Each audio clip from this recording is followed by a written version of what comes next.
Mga kapatid, kamusta ka? Oops, mali raw po yan. Hindi kamusta, kundi kumusta.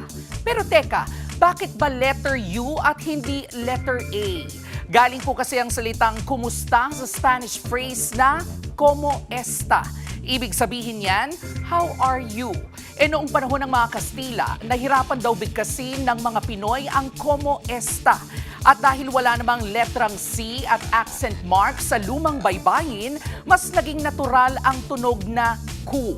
Kaya ang ending from como esta naging kumusta. Technically, ang kamusta ay modern shortcut. Tanggap din po yan sa panahon ngayon. Pero mas tradisyonal at mas tama base sa Filipino dictionaries ang kumusta. Eto pa, noong unang panahon, ang kumusta ay hindi lamang po simpleng bati, parang social status check din po ito. Kapag may nagsabing kumusta ang iyong pamilya, ibig sabihin chinecheck nila kung buhay pa ang inyong negosyo o kung maayos ba ang inyong kalusugan. Mga kapatid, hindi ba ang sarap sa pakiramdam kapag may nangangamusta sa inyo?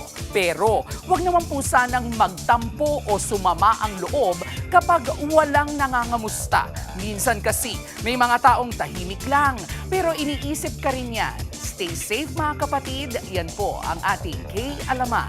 K-Okay. Mga kapatid, Jervy Wrightson po. Eto na nga. Para sa latest showbiz news at iba pang K-Alaman, mag-follow at mag-subscribe na sa social media pages ng News 5.